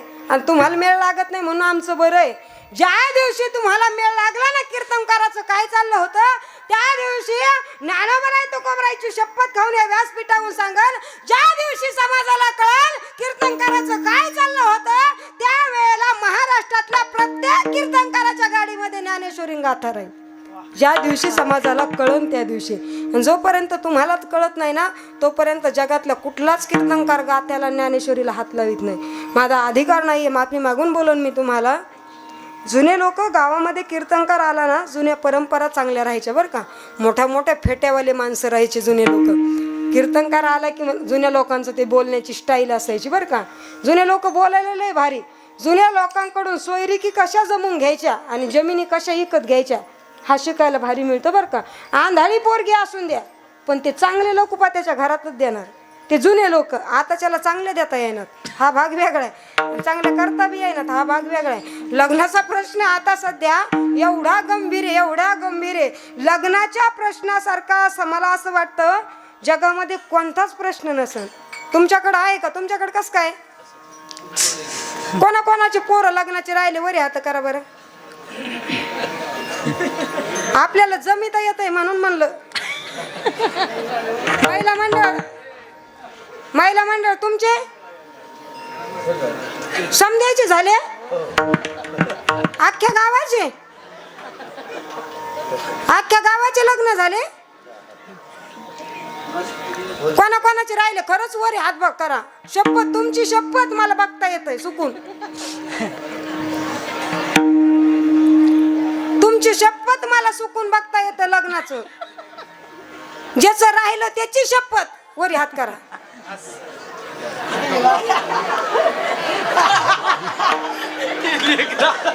ज्याचे राहिले त्याला बी लाजा वाटायला लागले वरी करायला. कारण ते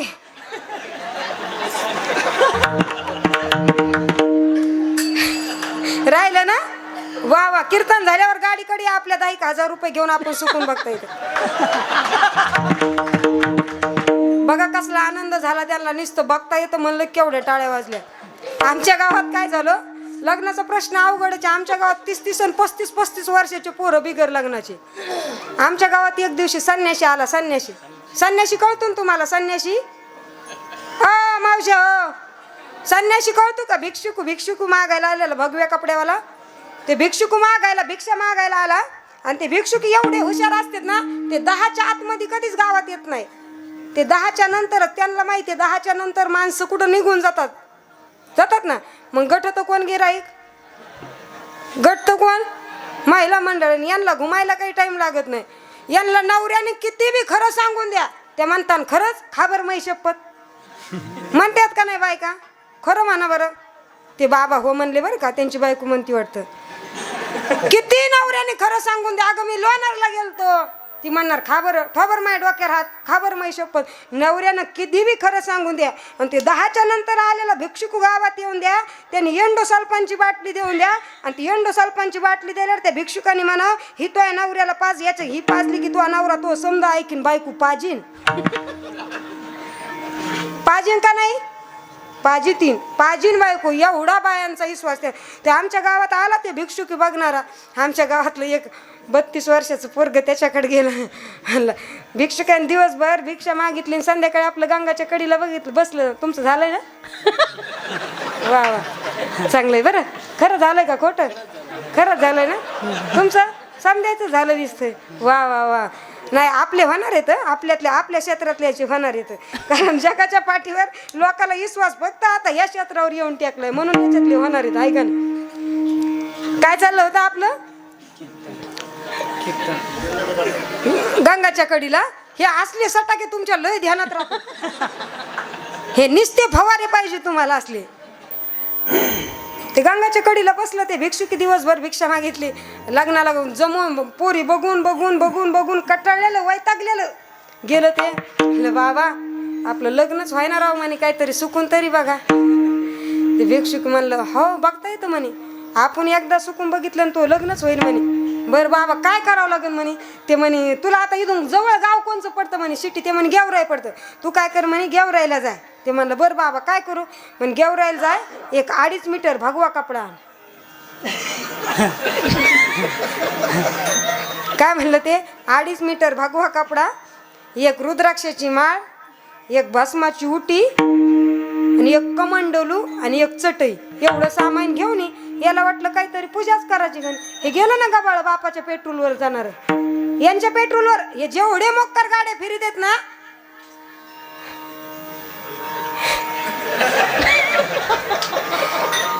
माझं बोलणं थोडंसं स्पष्ट आहे. लागलं कुणाला तर लागू दे. काय 20 गाव 30 गाव श्रीमंताला 40 गाव काय करून काय करता तुम्ही? पुढच्या वर्षी बोलणार नाही, याच्यापेक्षा काय करणार? दुसरं नाही करू शकत. पण माझं बोलणं थोडंसं स्पष्ट आहे. जो पोरगा गावात जास्त गाडी फिरत ना, समजायचं याच्या गाडीत पेट्रोल बापाच आहे. काय? जो पोरगा गावात जास्त गाडी फिरवतो ना मोक्कार, समजायचं याच्या गाडीत पेट्रोल बापाच आहे. आणि जे पोरगा कामाशी काम गाडीवर फिरतं ना, समजायचं याच्या गाडीत पेट्रोल याच्या कष्टाच्या पैशाचं आहे. मान्य आहे ना तुम्हाला? मान्य आहे ना? कष्टाच्या पैशाचं आहे. ज्या पोराची रुपये आवक नाही, 20-22 वर्षाची तरणी बाण अवस्था आहे आणि तरण्या बाण अवस्थेमध्ये बापाच्या पैशाचं पेट्रोल गाडीमध्ये टाकत असेल आणि बापाच्या पैशाचं मोबाईल मध्ये बॅलन्स टाकत असेल तर धिक्कार आहे त्याच्या तारुण्य अवस्थेवर. काही कामाचं नाही त्याचं तारुण्य. नामदेव शास्त्रींच्या भाषेमध्ये सांगायचं जर ठरलं तर ते डायरेक्ट म्हणतात, ज्या 20-22च्या कालखंडामध्ये पोरगा जर बापाच्या पैशाचं पेट्रोल वापरत असेल आणि मोबाईल मध्ये रिचार्ज वापरत असेल तर त्याला तारुण्य म्हणायचं नाही, त्याला सुकलेलं तारुण्य म्हणायचं. उभाळलेली तूर माहिती ना तुम्हाला? उभाळलेली ती कोणाच कामाची येत नाही, फक्त झाडणीच्या कामाची. तसं हे फक्त वरातीच्या कामाचं, बाकीचं कोणचंच काम नाही. वरात स्पेशल लिस्ट याला नाव द्यायचं. काय? वरात स्पेशल लिस्ट. चला काय चाललं होतं आपलं? काय चाललं होतं? गंगाच्या कडीला गेवराईला गेला. कशाला गेला? ना हे गबाळ बापाच्या पेट्रोलची गाडी घेऊन आणलं याने. कमंडलू आणला, ती लुंगी आणली, रुद्राक्ष आणला, आलं घेऊन. तिसरा पारा आलं, गेलं बाबाकडे त्या संन्याशाकडे. म्हणे बाबा आणलं सामान. संन्यास म्हणला जा आंघोळ करून ये. गेलं ते आंघोळ करून. लाव म्हणे ही भगवी लुंगी. त्याने लावली ती भगवीलं. ही रुद्राक्षाची माळ गळ्यात घातली. भस्म लावला. कमंडोलो हातात घेतला. ही चटई माझ्या शेजारी टाक म्हणे. त्याने टाकली. त्याला वाटलं पूजाच करते. म्हणलं आता काय करू बाबा? ते म्हणलं अरे गबाळ्या, माझं झालं असतं तर मी कशाला इथं येऊन बसलो.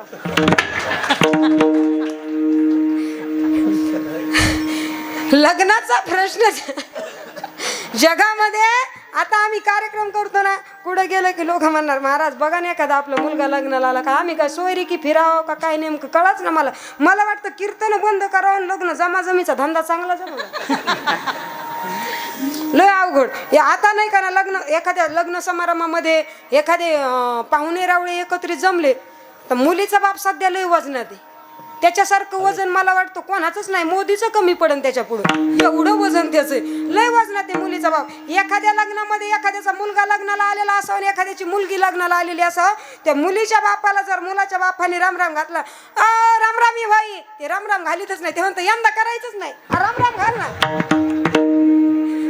ते काय म्हणतं औंदा करायचंच नाही रामराम घाल ना रामराम घालायला काढ लय वजनात येत महाराजांन खरं आहे त्यांचं कारण तुम्ही बी त्यांच्यावर लय वजन मारलेलं त्यांचं खरं आहे पण तुम्हाला एक खरं सांगू का मुलाचे वडील जेवढे लग्नासाठी अडचणीत नेले ना याच्यापेक्षा दुप्पट मुलीचे वडील लग्नासाठी अडचण येते याच्या पाठीमागचं कारण सांगू का तुम्हाला सांगू पाकिटात किती वाढीदान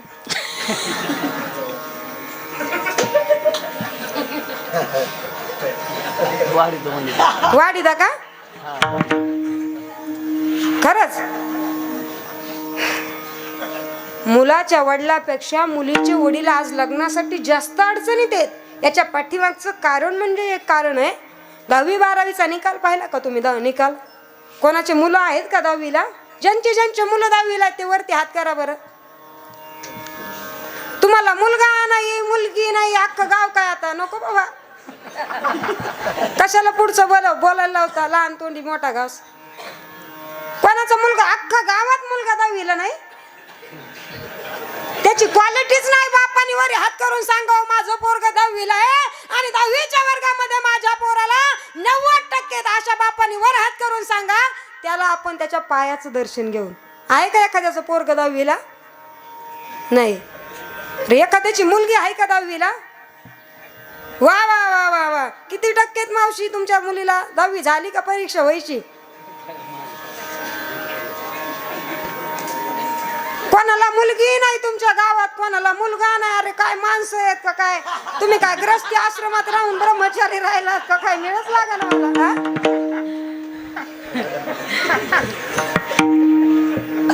कोणालाच नाही मुलगी तुमच्या गावात का दोन्ही क्वालिटी फेलेच आहेत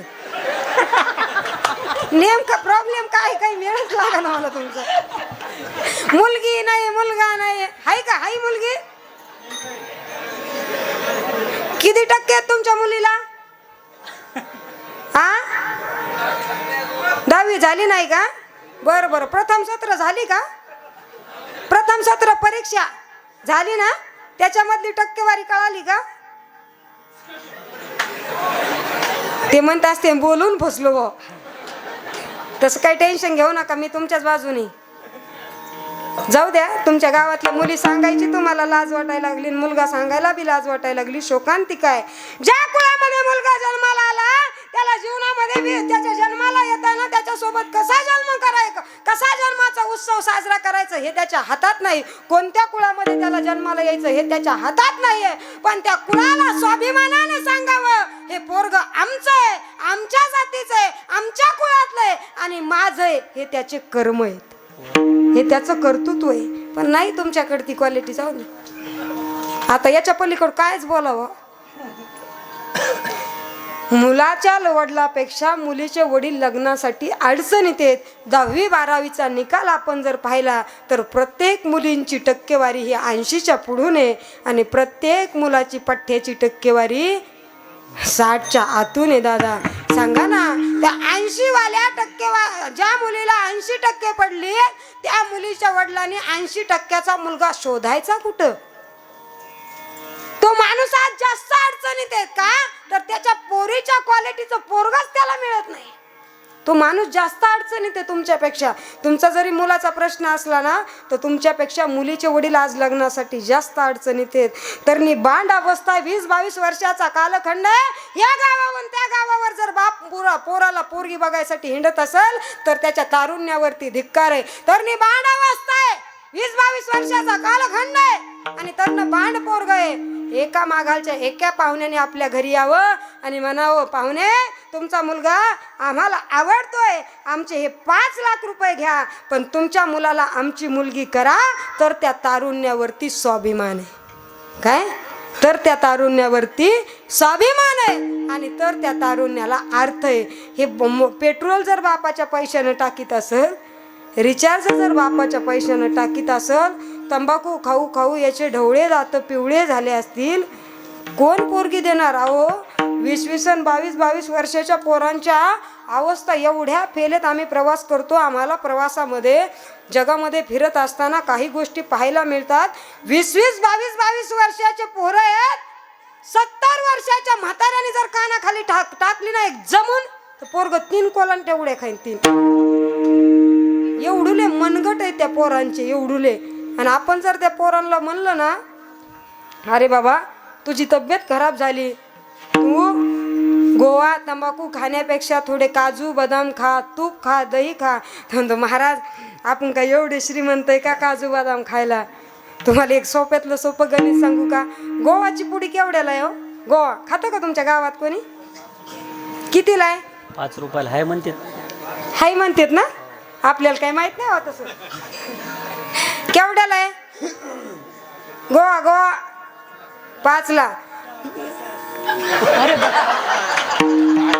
बाबा तुम्ही कधी खाल्ली होती? 10 रुपयाच्या 4 1980 मध्ये खाल्ली का 1990 मध्ये खाल्ली काय माहित? केवढ्या? हा बाबा तुम्ही पण खातात ना?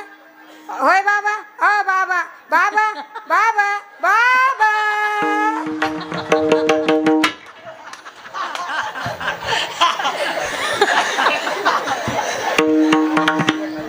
बाबा. हो बाबा तुम्ही खातात ना? खातात तुम्ही? तुम्ही खातात, पण इथं आजी आलेल्या असते आणि त्याच्यामुळे नाही म्हणायला लागले. आजी त्या आहेत काय मागच्या? माग बघू बघू सांगायला लागले, माग बघू बघू सांगायला लागले.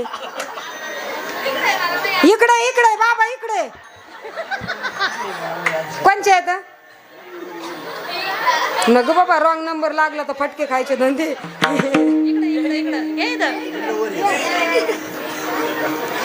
Bye bye bye bye bye bye. आजी बाबा इकडे ते नाही दिसत, तुम्ही सांगा खातात ना?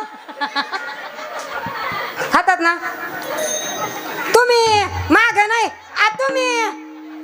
तुम्ही लाल टोपी. हा तुम्ही कोण म्हणलं 10च्या 4 आहेत? मग आला रॉंग नंबर लागला हो. तुम्ही खातात? तुम्ही होय बाबा खातात का? हा आता कसं ऐकू येत नाही, तेव्हा म्हणलं केवढ्याला, तेव्हा कसं काय ऐकू आलं? म्हातारे माणसं बी लय भारीत. लोक म्हणतात आताचे पोरं चांगले नाही राहिले, पोरं चांगले आहेत, म्हातारे लय भारीत. बघा ना तुम्ही, आता तुमच्या समोरचं उदाहरण आहे. मी म्हणलं केवढ्याला की 10च्या 4 आणि आता लगे मला ऐकू येत नाही. आजीने पाहिलं असन त्यांना एवढ्या टायमात, आहे का ना? केवढ्याला आहे गोवा? इमानदारीने सांगा, एक गोवा केवढ्याला आहे? हा 5 ला. दिवसाच्या तुमचं पोरग किती गोवा खातं? कमीत कमी 10 किती खाता? खाणार आहे का कोणी अख्ख्या वजर मध्ये? किती खाता? इमानदारीने सांगा, किती खाता? कमीत कमी 10 गोवा तरी तुम्ही दिवसाच्या खाता. 5 रुपयाला 1 गोवा. 5 रुपयाच्या गोवाचे पैसे किती झाले हो? 50 रुपये. काजू कशी छटाक येतं हे कोणाला माहिती आहे म्हणा? काजू काय कोणाला खायला जमते काय? ते फक्त आमच्याच नशिबात आहेत. त्याला ज्ञानोबरायच्या आणि तुकोबरायच्या कुळात जन्म घ्यावा लागतो, तेव्हाच खायला मिळते. काजू बदाम कोणाला बी खाता येत नाहीत. काजू कसे छटाक आहे? 40 रुपये. बदाम कसे? 40 रुपये. जास्त क्वालिटीचे असेल तर 50 रुपये. कसला बी माणूस असू द्या जगामध्ये, कसला बी, तो दिवसाचे छटाक काजू खाऊच शकत नाही आणि छटाक बदाम तो खाऊच शकत नाही. आपण जर त्याला म्हणलो ना राजा तुझी तब्येत एवढी खराब झाली, थोडे काजू बदाम वगैरे खाय ना, तो म्हणतो महाराज आपलं का एवढं आपण श्रीमंत आहे का काजू बदाम खायला? आणि गोवाचा कारखाना काय तो बापाचा आहे का रताळे? हा काय काय वातावरण आहे आणि कसं वातावरण आहे या काळाच्या युगामध्ये?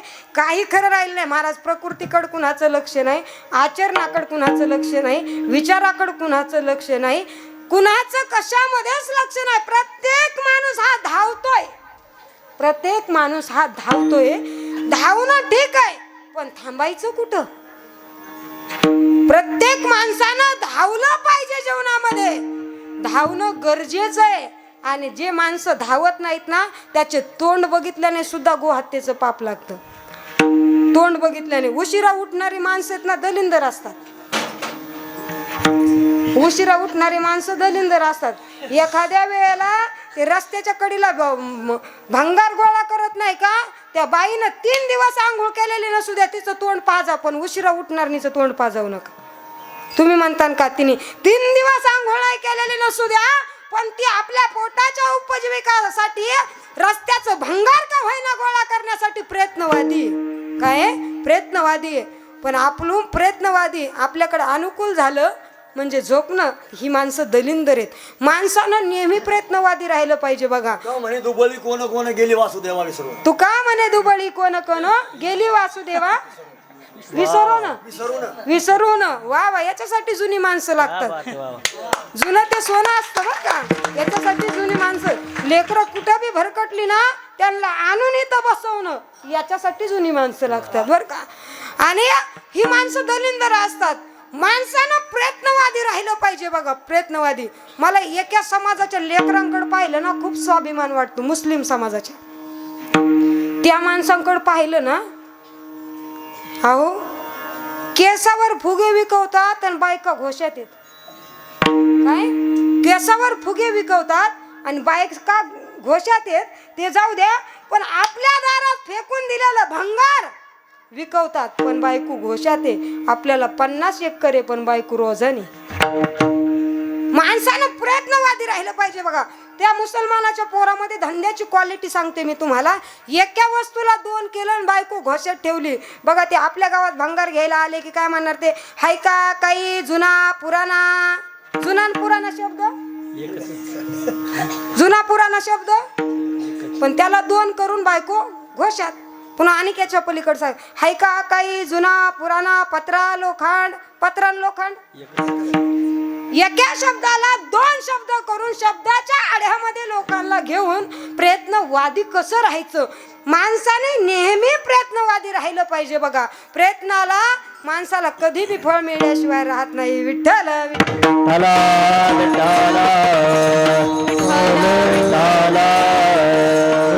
प्रयत्नाचं फळ माणसाला नक्की मिळतं. प्रयत्नाचं शेतकऱ्यानं सुद्धा नेहमी प्रयत्नवादी राहिलं पाहिजे. बघा शेतकरी नेहमी प्रयत्नवादी हो. मी नेहमी सांगत असते या जगाच्या पाठीवर 2च लोक इमानदार राहिलेत. एक वर्ग म्हणजे शेतकरी आणि दुसरा म्हणजे सीमेवरचा जवान. या 2 लोकांच्या वितरित जगामध्ये प्रयत्नवादी आणि इमानदार माणूस नाही राहिला महाराज. पण त्याच लोकांसोबत आता गद्दारी होते. शेतकऱ्याच्या बाजारामध्ये गेले ना तुम्हाला हाडाचे जर शेतकरी असेल ना, मी सुद्धा एका शेतकऱ्याची मुलगी मायबाप, त्या हाडाच्या शेतकऱ्याची शपथ खाऊन सांगल तुम्हाला, कधी जर बाजारामध्ये गेले ना तर शेतकऱ्याकडलं माळव घेताना कधी भाव करत जाऊ नका. कधी भाव करत जाऊ नका. नका करत जाऊ. कारण त्या माळव्याला पाणी घालत असताना, त्या शेतकऱ्याच्या माळव्याला पाणी घालत असताना 2 थेंब हे पाण्याचे असतात आणि 3रा थेंब हा माझ्या शेतकऱ्याच्या रक्ताचा असतो. रक्ताचा. म्हणून त्या शेतकऱ्याच्या मालाचा कधी भाव करायचा नाही. अहो व्यापाऱ्याची भोली मोठी लाईन जर बाजारात असेल ना, त्या लाईनला ओलांडा. आणि व्यापाऱ्याचा माल शेतकऱ्यापेक्षा जरी चांगला असेल ना तर त्याला सुद्धा ओलांडा. पण शेतकऱ्याचाच माल घ्या. कारण शेतकऱ्या इतका माणूस अडचणीत कुठलाच नाही. कधी निसर्ग साथ देतो तर सरकार साथ देत नाही. कधी सरकार साथ देतं तर निसर्ग साथ देत नाही. या दोन्ही गोष्टींनी साथ दिली तर भाव लागत नाही. शेतकऱ्या इतकं जीवन सध्या कुणाचंच अडचणीत नाही. म्हणून ही जुनी म्हण आपल्या भारतामध्ये म्हटली जायची बघा. एक काय, जय जवान जय किसान. आता ती मन जवळ जवळ जवळ जवळ आता काय झाली, बुडत चालली बुडत. म्हणून शेतकऱ्याचा आपला विषय चालला होता की मुलीपेक्षा मुलाचा लग्नाचा प्रश्न गंभीर आहे. तो प्रश्न ह्या वर्षी सुटणार आहे. कोणीही काळजी करू नका. ह्या वर्षी तुमचे लग्न होणार, 100% होणार. निश्चिंत राहा, काही अडचण नाही. काही अडचण नाही होणार. चला आपला विषय तो नाही. महाराज म्हणतात या सज्जनाचे गुण सांगत असताना महाराज म्हणतात हे सज्जन कसे आहे तर हे चंदनवाणी आहेत. चंदनाचा गुण आणि सज्जनाचा गुण कसा? सज्जनाचा गुण आणि कसा आहे तर चंदनासारखा गुण आहे. चंदन कसं आहे स्वतः झिजतं आणि दुसऱ्याला सुशोभित करतं. असे हे सज्जन आहेत. सज्जनाची व्याख्या सांगत असताना गुरुवारी राऊत बाबा पाठामध्ये एक दृष्टांत सांगते. 2 मिनिटामध्ये मी तो दृष्टांत तुम्हाला सांगते. माझ्या शिवेच्या विरामाकडे वळते. महाराज म्हणायचे एक वेळेला रस्त्यावरचा घिसाडी कळतो तुम्हाला? घिसाडी ते खुरपे इडे करणारा घिसाडी. तो एक घिसाडी त्यांचा भक्त होता आणि तो घिसाडी अनेक गावोगावी फिरून आपल्या पोटाची उपजीविका आपल्या परिवाराची उपजीविका भागवायचा. आणि तो घिसाड्याचा पण कालांतराने त्याच्यामध्ये बदल झाला, प्रगती झाली. आणि प्रगती झाल्याच्या नंतर त्यानं त्या घिसाड्यानं एका गावामध्ये एक दुकान टाकलं आणि त्या दुकानाच्या उद्घाटनाला आमच्या गुरुजींना बाबांना राऊत बाबांना बोलवलं. बाबांच्या सोबत आम्ही होतो. लक्ष द्या थोडंसं. हा दृष्टांत तुमच्या जीवनासाठी खूप महत्त्वाचा आहे. कोणीही उठू नका. फक्त आपले 10च मिनटं राहिलेत. बाबांसोबत आम्ही त्या उद्घाटनाला गेलो. बाबांचं अतिथी आदर त्या ठिकाणी झालं आणि आता पूजेची वेळ चालू झाली. त्या घिसाड्याने पूजेला सुरुवात करायला ब्राह्मणाला आदेश दिला आणि पूजा चालू झाली. वक्रतुंड महाकाय सूर्यकोटी समप्रभ पूजेला आरंभ झाला. आणि बाबाच्या हस्ते पूजा आहे म्हणून गंधाची वाटी असणारी त्या घिसाड्याने बाबांच्या हातामध्ये दिली. आणि बाबांनी तो हातामध्ये गंध घेतला आणि बाबा त्या तराजूला गंध लावायला लागले. तराजूला गंध बाबा लावणार एवढ्या वेळामध्ये घिसाडी धावतच आला आणि बाबांचा हात धरला. बाबा थांबा बाबा, नका लावू त्या तराजूला गंध. बाबा नका लावू त्या हातोडीला गंध, नका लावू त्या घनाला गंध, नका लावू त्या हातोडीला गंध, नका लावू त्या पकडीला गंध, नका लावू त्या छन्नीला गंध. गंध जर लावायचंच असेल आणि पूजा जर करायचीच असेल ना तर सर्वात अगोदर ह्या आयरनीची करा. ह्या आयरनीची करा. बाबाने विचारलं अरे सर्व साहित्य या दुकानामध्ये महत्वाचं आहे, मग पूजा आयरनीचीच का? त्यावेळेला त्या घिसाड्याने सांगितलं बाबा ही आयरन माझ्या जीवनामध्ये हातोडी घन अनेक आली आणि अनेक गेली, पण ही आयरन असणारी आमच्या 7 पिढीची आहे म्हणून हिची पूजा अगोदर करा. अरे 7 पिढ्याची असली म्हणून तरी काय झालं, एक साहित्यच आहे ना, हिचीच पूजा आधी का करायची? बाबाने प्रश्न केल्याच्या नंतर घिसाड्याने खूप गोड उत्तर दिलं. घिसाड्याने खूप गोड उत्तर दिलं. बाबा ह्या आयरनीची तराजूची पूजा नकोय, घनाची पूजा नकोय, छन्नीची पूजा नकोय, या हातोडीची पूजा नकोय, या आयरनीचीच पूजा का करायची ना? हा घन असणारा हातोडी असणारी ही दुसऱ्याला घाव देणारी आहे, पण ही आयरन असणारी घाव सहन करणारी आहे म्हणून हिची पूजा सर्वात अगोदर करा. तसे हे संत तुम्ही आम्ही दुसऱ्याला घाव देणार आहेत. हे संत सज्जन वर्णनी का आहेत तर हे दुसऱ्याचे घाव सहन करणारे आणि या जगाला सुशोभित करणारे संत आहेत. म्हणून महाराज म्हटले की बाबा या चंदन हे स्वतः झिजतं आणि दुसऱ्याला सुशोभित करतं. एक दिवशी त्या चंदनाने दगडावरती चंदन घासायला लागलं आणि दगडाला हसायला आलं आणि हसणाऱ्या दगडानं त्या चंदनाकडे पाहिलं आणि पाहणाऱ्या चंदनाने त्याच्याकडे पाहून सीमित हास्य केलं. सीमित हास्य केल्याच्या नंतर त्या चंदनाने विचारलं दगड दादा अरे का हसतो? त्यावेळेला त्या दगडानं सांगितलं हे चंदन दादा मला तुझ्याकडे पाहून हसायला येतं रे. अरे स्वतः जिजतो, स्वतः संपतो, स्वतःचं अस्तित्व संपून जातंय, तुला याचं दुःख कसं होत नाही? त्यावेळेला त्या चंदनानं त्या दगडाकडे पाहिलं, सीमित हास्य केलं, सांगितलं अरे दादा ए दगड दादा ऐक ना म्हणे, मी स्वतः संपतोय, स्वतः जिजतोय, स्वतःचं अस्तित्व संपतंय तरी सुद्धा मला दुःख का होत नाही? मी जरी संपत असलो ना मी या जगाला सुशोभित करतो याचा आनंद मला होतो म्हणून मला झिजण्याचं दुःख होत नाही. तसे हे संत स्वतः झिजतात आणि दुसऱ्याला सुशोभित करतात म्हणून चंदनाची उपमा. पण चंदनामध्ये सुद्धा उणीव आहे, चंदनामध्ये गुण आहे. स्वतः झिजणं दुसऱ्याला सुशोभित करणं, पण चंदन मात्र संगती दुर्जनाची करतं. चंदनाचं एवढं झाड चांगलं असताना सुद्धा कोणी कोणाच्या अंगणामध्ये लावित नाही. त्याला एक कारण आहे की चंदनाच्या झाडाखाली वास साफ करतात म्हणून चंदन कोणी लावित नाही. म्हणून तुकोबरायला उणीव भासली, म्हणून तुकोबरायने परिसाची उपमा दिली. परिसामध्ये गुण आहे, त्याच्या संगतीमध्ये गेला की लोखंडाला सोनं करतो पण लोखंडाला परीस करीत नाही. हा अवगुण परिसातला दिसला म्हणून महाराजांनी दुसरी उपमा दिली, ती म्हणजे दिव्याची दिली. दिवा हा दुसऱ्याला सुशोभित करतो पण स्वतः खाली अंधकार ठेवतो. संत तसे नाही, संत स्वतःही तरतात आणि जगालाही तारतात. म्हणून अभंगाच्या दुसऱ्या चरणाच्या उत्तरार्धामध्ये महाराजांनी उपमा दिली ती साखरेची. सर्वांगी साखर अवघी गोड, सर्वांगी साखर अवघी गोड, सर्वांगी साखर अवघी गोड, सर्वांगी साखर अवघी गोड. दीपानाची पाटी पोटी अंधकार, दीपानाची पाटी पोटी अंधकार, दीपानाची पोटी पाटी अंधकार.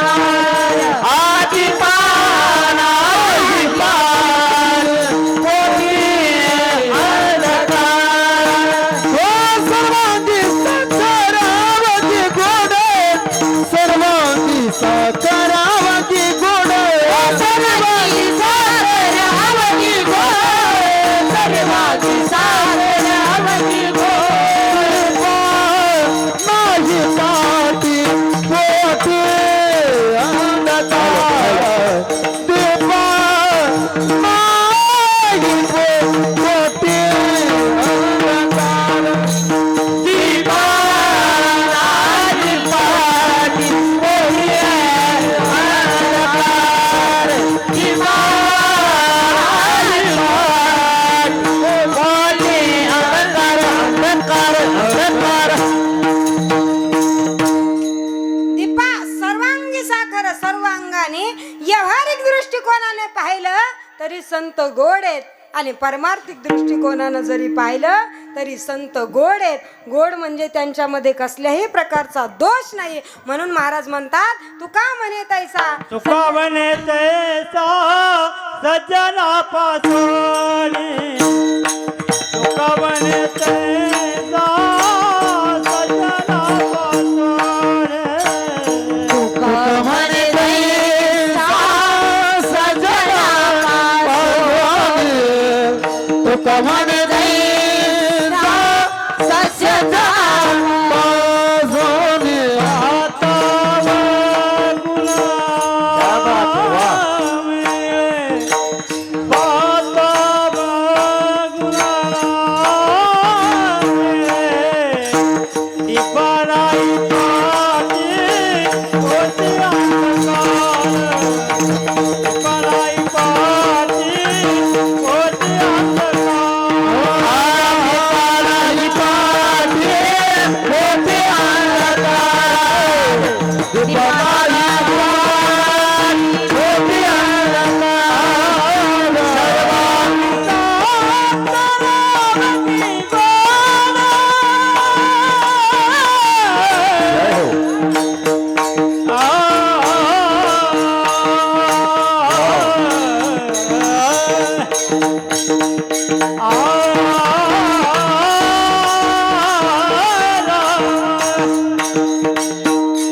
वर्षाचं वय आहे. आमच्या संस्थेचा सर्वात आणि सर्वात लाडका विद्यार्थी. प्रवेश सुद्धा अवघ्या आणि अवघ्या 6 महिन्याचा आहे. अवघ्या 6 महिन्याचा प्रवेश. हे लेकरं घडवत असताना ना महाराज एवढा त्रास होतो. यांना सांभाळणं म्हणजे एवढं सोपं नाही. सांगू का तुम्हाला, एवढं सोपं नाही यांना सांभाळणं. यांना सांभाळण्याचा जेवढा त्रास होतो आणि तुमच्यामध्ये आलं आणि त्यांच्या पाठीवर पडलेली कौतुकाची थाप पाहिली ना, तेवढा त्रास विसरून जातो. एवढा त्रास विसरून जातो. अवघ्या 6 महिन्याची एंट्री म्हणे महाराज आमच्या संस्थेमध्ये. पण खूप, आणि वय त्याचं फक्त आणि फक्त 13 वर्षाचं वय आहे. एवढ्या कमी कालावधीमध्ये एवढं सुंदर गातोय. महाराज म्हणले या संतांमध्ये तुम्ही कसलाही दोष पाहायचं ठरवलं ना, यांच्याकडं कसं बी पहा पण यांच्यामध्ये दोष नाही. असं निर्दोष असणारं जीवन या संतांचं आहे, सज्जनाचं आहे. म्हणून आज त्यांची पुण्यतिथी. आपल्यामध्ये दोषच दोष आहेत म्हणून आपलं एकच वर्ष श्राद्ध आहे. वर्ष श्राद्ध कळतं ना तुम्हाला. पुण्यतिथी वेगळी असते आणि वर्ष श्राद्ध वेगळं असतं.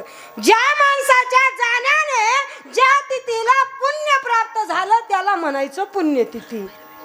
त्याला म्हणायचं पुण्यतिथी. म्हणून त्या माणसाच्या जाण्यानं, म्हणून या संताच्या पुण्यतिथीच्या उत्सवाच्या निमित्ताने असणारी ही सेवा आहे. आणि सर्व ग्रामस्थ गावकरी मंडळीच्या माध्यमातून एवढा सुंदर सोहळा.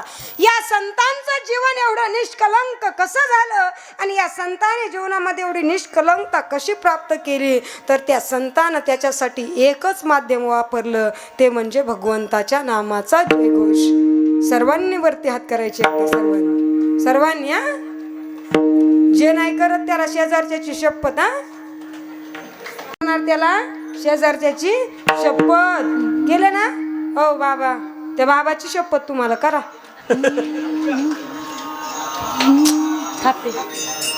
केले ना सर्वांनी. ते तिथला मधला कोपरा केले ना. महिला मंडळ केले ना. एकदा बरं का आम्ही कीर्तनाला गेलो बरं का. एकदा बर का वरी हात करा ना. काय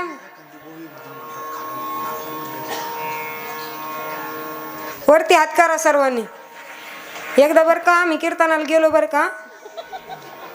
तिथं बर का असला रस्ता होता ना, निस्ता डांबरीचाच बर का.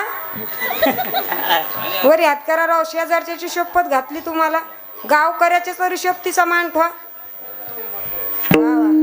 संताने एवढं निष्कलंक जीवन कशामध्ये प्राप्त केलं, तर ते फक्त आणि संतांच्या आणि भगवंताच्या नामस्मरणाने. ज्ञानोबाराया माझा तुकोबाराया, बाराया माझा तुकोबाराया,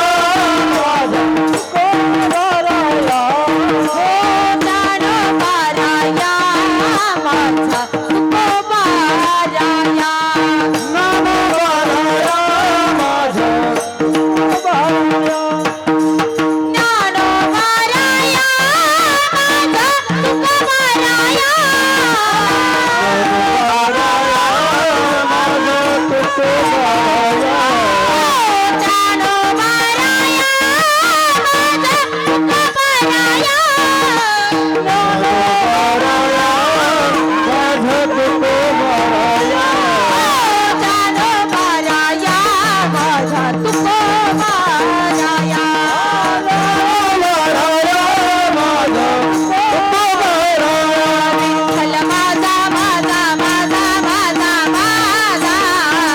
विठ्ठल माझा मी विठ्ठलाचा, विठ्ठल माझा माझा माझा माझा, विठ्ठल माझा मी विठ्ठला, विठ्ठल माझा माझा माझा माझा माझा, विठ्ठल माझा मी विठ्ठलाचा, विठ्ठल माझा माझा माझा माझा, माझा मी विठ्ठलाचा.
उठू नका. कोणी उठू नका, 2 मिनिटं बसा फक्त. हे बघा एवढा सुंदर कार्यक्रम करताय तुम्ही आणि 2 मिनिटासाठी उठून आपल्या गावचा कशाला अपमान करता.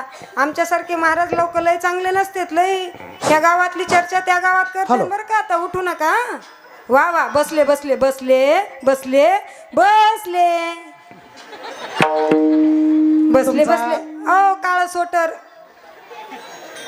बसा बसा बसा बसा. गेले ना पडद्याच्या बसा मागं. बसा.